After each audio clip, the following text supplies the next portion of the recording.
Dear church, they've asked me to write you a letter about what I believe the Spirit of God is saying to you. It's a little difficult to know where to begin, or even what to say. So, perhaps my mother's words are wise words at this moment. Always remember to say thank you. So, thank you, church, for discipling me. I don't really say that often enough. But you see, I get caught up in the daily joys and struggles of life, and I forget to slow down. Whew, take a deep breath and say, thank you. I would be hopelessly, helplessly lost without you.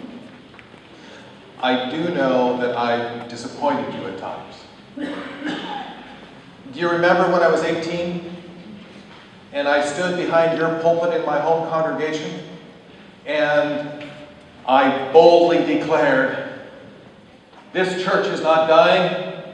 This church can't be dying. You are already dead. I thought I was being prophetic. Of course, I realize now I was just being angry. But you did not return that anger. Instead, you just continued to love me, shape me, disciple me. You would not let me forget that I had a higher calling to be an obedient, faithful disciple of Jesus Christ. You loved me as I was, but did not let me rest in what I was. How can I really thank you enough for the gift that you have been to me over the decades, and for the many gifts that you have given me? Gerald Good was one of those gifts. He was my pastor through my teen years. I still remember he would say, "You huffer!" To this day, I have no idea what a huffer is. I just know I enjoy being one. And that man poured himself into me. And I find that now at the age of 56, that's what I do. I pour myself into other disciples. I pour myself into other leaders. You taught me that making a disciple requires a lot of wisdom, acceptance, respect, prayer, more prayer, listening, the endless listening, and the love. Dear church, putting forth what I believe the Spirit of God is saying to you is inviting me to be prophetic. I am now a leader. I have responsibility. I have authority. And I want to share with you a vision that I have for making disciples. What is the Spirit of God saying to you, MCEC? I feel a little bit like John the Baptist might have felt as he sat there in prison, wondering, is my cousin Jesus really the Messiah? Yes, he preached in the wilderness about the one to come. And yes, he baptized Jesus in the River Jordan. But there in jail, waiting to be tried, those doubts begin to creep in. And so he sent the question to Jesus. Are you the one? Or should we be waiting for someone else? The response that Jesus gave was so simple and yet so very, very profound.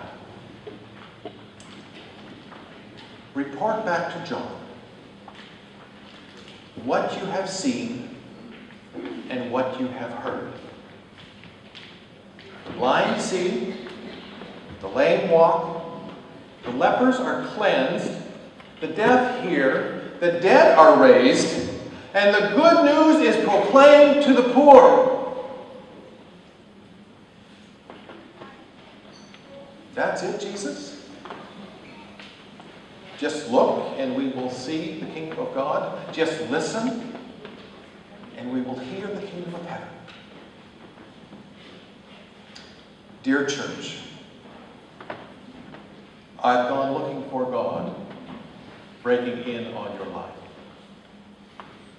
I have done my best to stand still in the rush and to listen for the Spirit trying to break out of those four walls where we at times mistakenly try to tame the Spirit. This is what I see. I have been your mission minister for 8 years now. Well, nearly 8 years. And over that time, I have witnessed the mission portion of the MCEC budget reduced by 47%. Nearly cut in half. Yet in the midst of my frustration, and dare I say it to a Mennonite crowd, my anger, God nudges me. Remember Gideon's army.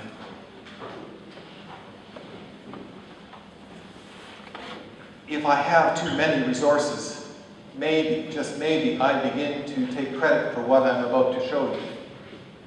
Perhaps MCEC begins to take credit for what I'm about to show you. But if resources disappear, and yet there are more peace churches, there are more Anabaptist disciples, there are more Anabaptist leaders proclaiming good news to the poor, then people will have to say, see what God is doing. Dear church, you already know the 8 emerging congregations, your sisters. But I want to introduce them to you just for a moment. There's the Gathering Church. There's Toronto United Lao Mennonite Church. There is Lao Canadian Evangelical Mennonite Church. Vision Mennonite Church. Rehoboth Evangelical Church. Markham Christian Worship Center. Church of the Living Word. And the Chin Christian Church. And if you've heard your congregation called out in this list of 8, would you stand and stay standing? Trust me. Dear church, I look out on these saints in awe. Each and every one of these leaders have made incredible sacrifices. Each and every one of these churches is learning how to be faithful in the face of significant risk. The challenges have ranged from the murder of loved ones through to the very predictable losing of members after you've discipled them, trained them as leaders, built up your church, and then they leave for greener pastures because they need to work. I also see the kingdom of God when a number of established Mennonite churches gathered here. They make their space available for the immigrant groups and the new churches to come and worship, use their space. I also see the kingdom of God when pastors take time out of their busy lives to have coffee, to pray, and to speak with and engage the other immigrant pastors and the new pastors. I also hear the kingdom of heaven when a leader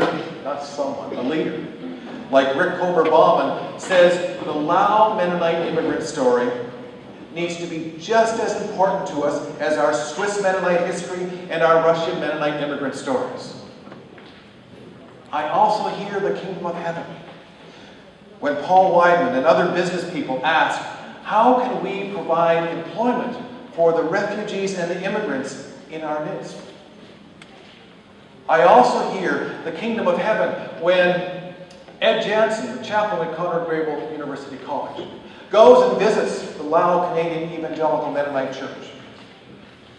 And the next week, I show up to preach. And I know the teenagers there, and they know me. And Joanne, who's 14 years old, is in grade 9, she comes up to me and says, Pastor Brian, do you know that I'm going to go to the University of Waterloo, and when I go there, I'm going to live at Conrad Grable? I hear the voice of God. Dear church, I invite you to see and to hear a group of Anabaptist leaders who take risks, who make sacrifices, who have their own incredible peace stories to tell. They're not perfect, but they have this expectant urgency in what they live and in what they preach. I see God changing the face of Mennonites. I hear a new, exquisite voice. Report back to your congregations what you have seen and what you have heard. The good news is proclaimed to the poor. Sincerely yours, with much love, your disciple.